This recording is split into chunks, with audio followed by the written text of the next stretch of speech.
we'll get into our paper presentations.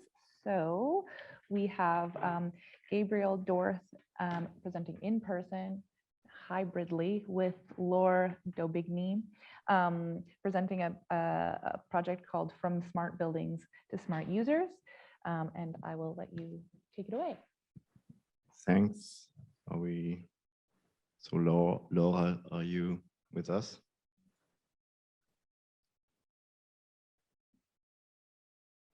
Laure? Yes. Okay, Do you cool. see me? Yeah, okay, let's go. So okay, fine. So hi again, and so this communication is on a fieldwork that we are conducting in the LiveTree project at Lille Catholic University in north of France. So I cannot just yeah, green button. Yeah. This project, LiveTree, is funded by the Région Hauts-de-France, and its goal is to ensure and promote the transition towards a sustainable campus and sustainability in all aspects of academic life. In a sense, it responds to national and international engagements, such as the Paris Agreement signed in 2015. More specifically, the framing of LiveTree, as well as its history, have two components. On the one hand, it is an initiative taken by the university in order to explore, experiment, and demonstrate the possibility of desirable futures in light of the ecological crisis/disaster. On the other hand, it is part of the regional implementation of the third industrial revolution paradigm thematized by Jeremy Rifkin and others. But as of today, the flagship realizations of LiveTree are two smart buildings. Here you see the rhizome on the left. And these buildings host research, teaching, and administrative functions. They are meant as demonstrators of how sensors and IT systems, coupled with renewable energies, can and should pave the way for a less carbon-intensive future and a more sustainable life. In this presentation, we aim at exploring the entanglement of two visions of the user inhabiting the smart building. But first, we have to say a word about our role in this project and just how our presentation is sort of situated. So we are, by training, at least two socio-anthropologists and philosophers of technology affiliated with the Lille Catholic University at various levels. Laure is there full-time, and I'm an associate researcher. So we are embedded in LiveTree, and this puts us in a relatively privileged observatory seat. So we can see things, aspects, and subtleties that would not be obvious for an outsider. And we are also asked to contribute, and we can have a say in the conversation. So what is uncomfortable potentially is that we are perceived as being fully part of the group and sharing its values. When we started to approach this project, its leadership was adamantly saying that they were lacking social scientists to understand the social components, even if some sociologists had been long embedded in this project for energy consumption habits, especially. The involvement of the broader community is always perceived by them as insufficient. So the first time we've heard of smart users, it was with a clear sense of discomfort from the engineers. And in fact, they were wondering what kind of humans should be expected to occupy these buildings that would otherwise remain, I quote, just fancy buildings stuffed with sensors, unquote. So social scientists or ethicists are called to help improve acceptability and shape these humans. So what do we do instead, of course, is to question these assumptions and change the framing of the questions with them rather than coming up with answers. Surprisingly, smart buildings are perceived by LiveTree as an organism that live and survive. Building systems for the ventilation, for example. So its survival depends on the dependence and of this technical system and the assistance to do it. Thus, there is an exclusive and essential between technicians and buildings. But in this relationship, users are skipped away and perceive smart buildings like black boxes. However, with smart buildings, can you, yes, with exist a strong imaginary of connectivity, connectivity between different systems, different networks, different people too. And in this representation, the smart building can regulate itself or alert the technicians. But this engineering, the technical efficiency is completely cut off.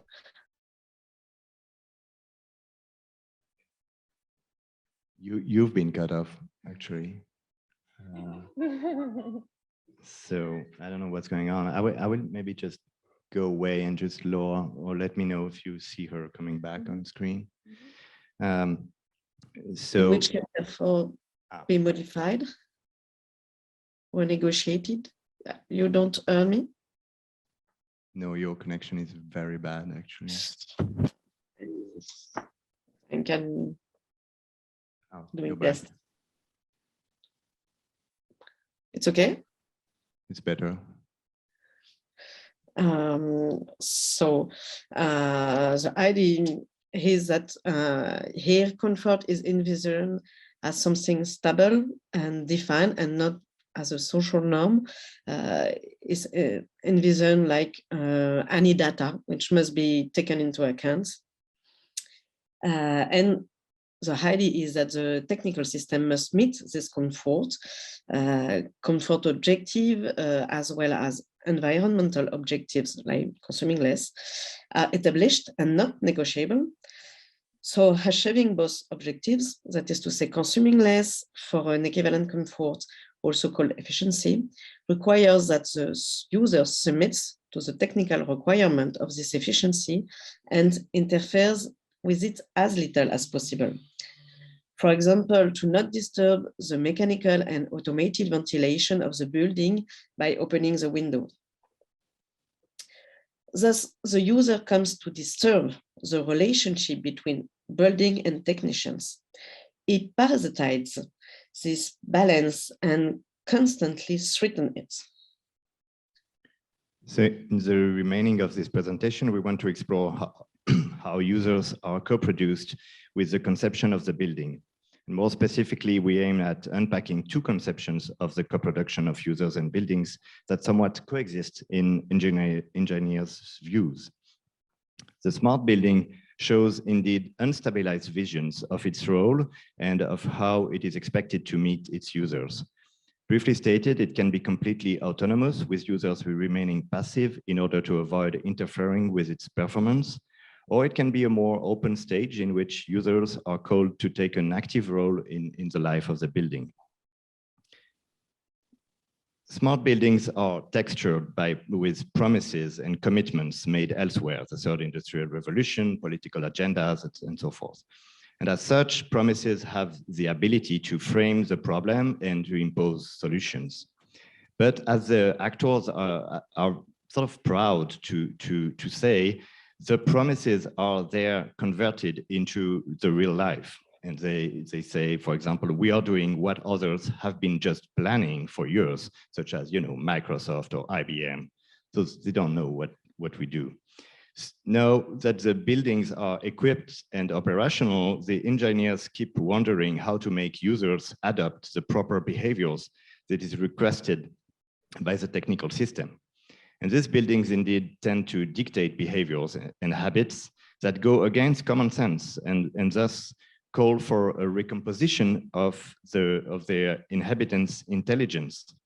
The most obvious example is that the set point temperature for the heating has been decided by the designers with a sharp range of adaptation left to the users in their workspaces or in classrooms. But here some categories of users can be favored or disadvantaged in terms of comfort, depending on their gender, age, weight, etc., but they have to adapt. For one of the engineers in charge of smart buildings at the university, a smart building is first and foremost meant to serve the user, even by anticipating the user's needs, and even better if the user don't even realize what the building is doing. The smart building is expected to be smart enough, meaning tuned and fed with in-house data to be able to think in the place of the users, and the aforementioned inequalities are thus made invisible for the designers. If humans don't behave properly, for instance, by leaving their doors open or tinkering with the sensors, they risk disturbing the building and degrade its proper functioning. This conception of the user is dominated by a strong deficit model in which users have to be trained to behave as expected. And as STS scholars have shown in other fields, such as cybersecurity, the fault is attributed to the supposed uneducated user in order to deal with the complex situation. Smart buildings confronted with reluctant or just varied users are haunted by the risk of being useless, as if the human component that cannot be fine-tuned like other parameters could ruin its architecture anytime. Unsmart users are implicitly seen as parasites, here again, who would like to benefit from the building when it suits their needs and deny its functions when they don't like the outcome. But here, users are the uncontrollable variables in the always precarious stabilization of the socio-technical imaginary represented by the building. And in this vision, the users are fallible parameters that have to remain as passive as possible. They are co-produced with the desired autonomous, fully autonomous building, and the data is conceived in terms, the system is conceived in terms of modelizations driven by a cost and benefit analysis made by the designers in order to meet the objectives of reduction of energy consumption and, CO2 reduction. But another vision of the users is also very well present in these experiments. While not necessarily less paternalistic, it consists of a register of expectations toward users that could become empowered or trained to become full-fledged participants of the project. For this, they have to be convinced of the merits of the project and take up their role in it through an improved agency. Here is not so much the reluctance or the clumsiness of the users that is lamented, but more their indifference and their apathy. In this vision, the smart user is one who conforms and adapts to the evolving building requirements, that is its performance and efficiency. That can mean decreasing the energy consumption when the building consumes more than it produces and delaying some tasks or energy-intensive needs to a moment when it will be more profitable for the building efficiency. But for doing that, the smart user could be warned by a smartphone app, for example, or by screens displayed in the building showing real-time charts and curves, like you can see on the picture. So the smart building must be appropriated by the user, and this smart user must be produced through various strategies. This user's representation implies indeed to inform and to train the users. Thus, when it comes to discuss to the user's involvement, phrases like inform, measure the compliance, communicate on the project, and so on are really recurring by Lab3 actors. And data, indicators, and nudge are then mobilized to inform, train, and influence the users. This influence can be stickers strategically displayed above light switches, such as this one that use an old French saying. But the governing of actions or behaviors through individualization of environmental issues, rationalization of actions, increase of reflexivity, and modification of architecture of choice, like nudge, is well identified and discussed in environmental studies. This governing of users' behavior completely contrasts to the conception of a smart user. Nevertheless, and according to Foucault, governmentality is a dynamic process in which individuals are both governed and governing. Through the process of subjectivation, indeed, users can adopt the expected form of behavior or resist or get around it, like you can see on this picture. So to conclude, we can ask what kind of smartness is at stake with a smart building. If the smart user is a user that just conforms and adapts to the building requirements, it's a close vision of smartness. Smartness is also the capacity to invent new paths, new way of doing, new practices and usage. But with a smart building, comfort and environmental objectives of efficiency are not discussed.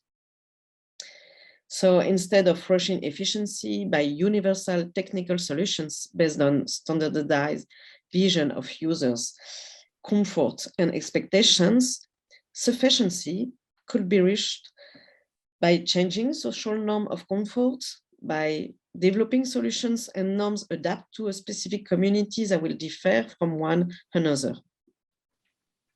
And in this approach, smart user will be a user that could decide the way to reach environmental objectives of consuming less.